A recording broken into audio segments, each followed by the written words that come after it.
कहाँ गए? जदयू के एमएलसी हैं। सबसे पहले आपका बहुत बहुत स्वागत है सर। मैं आपका बात सुन रहा था।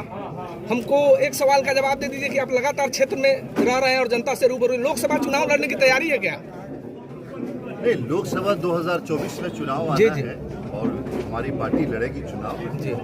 लेकिन जनता दल यूनाइटेड कभी चुनाव के मूड में नहीं रहती। हम लोग सेवा के मूड में रहते हैं और लोगों का काम करना, लोगों की सेवा करना, लोगों की समस्याएं सुनना, उनका समाधान करना, यही हम लोगों का काम है। और इसीलिए हम आए हैं, लोगों से मिले हैं संतोष जी के बुलावे पे, जिनको मैंने कहा था, और इसके लिए आए हैं। सर आपका बात मैं सुन रहा था कि कोई सवाल नहीं करता है लॉ एंड ऑर्डर पर हॉस्पिटल में, तो सर सवाल होगा किससे? सरकार तो आपका है, तो सवाल हम लोग करेंगे किससे? तो आप ही से सवाल हो रहा है कि बिहार में जो है अपराधी बेलगाम है।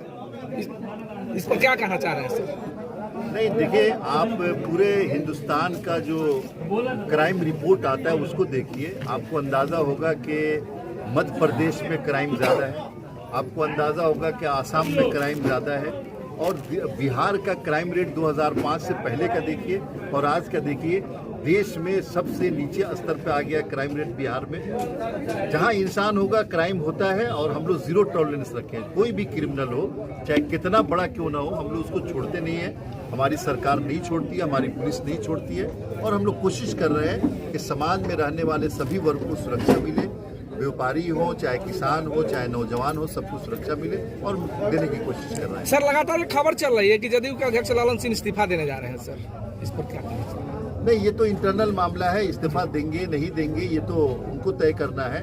ललन सिंह जी हमारे राष्ट्रीय अध्यक्ष हैं, जनता दल यूनाइटेड के वरिष्ठ नेता हैं और अच्छा काम कर रहे हैं। हम लोग चाहेंगे कि वो रहें, और बाकी ये सीनियर लीडरशिप को तय करना है कौन रहेगा कौन नहीं रहेगा। सर एक सवाल और है यहाँ, जो अभी लोग भारतमाला के बारे में उठा रहा था। आपके बगल में सर पताही प्रखंड से शुरू होता है, जो आपको आजकल चर्चा में है, ललुआ से एक रोड बन रही है, नहर उगाही हो रही है सर। हजारों एकड़ जमीन और हजारों घर उस नहर के उगाही में समाप्त होने की स्थिति में है सर। वह रोड ललुआ तक बन चुका है, आगे उसको ब्रेक कर दिया गया है सर। वहाँ पर कोई जनप्रतिनिधि, हम लोग जब गए सड़क पर, तो लोगों का ये आरोप है कि कोई जनप्रतिनिधि आज तक आवाज तक नहीं उठाया सर। नहीं, देखिए, वो एक नदी को दूसरे नदी से जोड़ने की जो परियोजना है और सेंट्रल गवर्नमेंट ने जो शुरू किया है, वो पुराना जो बागमती नदी की धारा है, उसी धारा को खोदने की कोशिश हो रही है, नया बनाने की कोशिश हो रही है। अब उस धारा के ऊपर किसी ने मकान बना लिया, कुछ बना लिया, पुराने दिनों से बनाया है, तो हम लोगों का काम है उस समस्या का समाधान करना।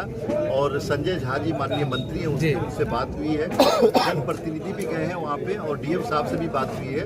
उस समस्या का समाधान ढूंढने की कोशिश हो रही है। लेकिन लोगों को ये समझना चाहिए कि नदी की धारा पे मकान बना लेना या दुकान बना लेना ये भी सही नहीं है, लेकिन अगर बनाया है, रसीदें कटी हुई, तो उस समस्या का समाधान है। सर एक सवाल और है कि पकड़ी दयाल से और शिवहर जाने वाली सड़क जो है, जैसे पूर्वा बाजार होके जाती है, जर्जर स्थिति में है। अगर इस सड़क को बनवा दिया जाए तो 30 किलोमीटर दूरी कम हो जाएगा शिवहर जाने के लिए। इस पर सर काम किया जाए। नीतीश कुमार जी की ये प्राथमिकता रही है कि सड़कों का जाल बिछाया जाए। आपने देखा होगा कि 2005 से पहले बिहार का कितना बुरा हाल था। अब सड़कें बन रही हैं। हमारे पास लिमिटेड बजट है, लेकिन हम लोग कोशिश कर रहे हैं अभी कि सारी सड़कें बना दी जाए, अच्छी बना दी जाए। और मुझे लगता है कि इसीलिए कहा गया था कि केंद्र सरकार बिहार को स्पेशल स्टेटस दे, विशेष राज्य का दर्जा दे, ताकि हमारे पास जो लिमिट सुविधाएं हैं और लिमिट संसाधन है, उसमें काम नहीं हो पा रहा है। तो अब लगातार जनता से रूबरू होते हैं। आज जदयू का यहाँ कार्यक्रम हो रहा है, हम क्या समझे कि आप जदयू में जा रहे हैं क्या भाई साहब? नहीं, मैं किसी पार्टी से अभी जो है अभी नहीं हूँ। अच्छा। हम राजद में पहले थे, लेकिन मैं अभी किसी पार्टी का भी सदस्य नहीं हूँ। सर से मेरा व्यक्तिगत लगाव है और बहुत अच्छा है।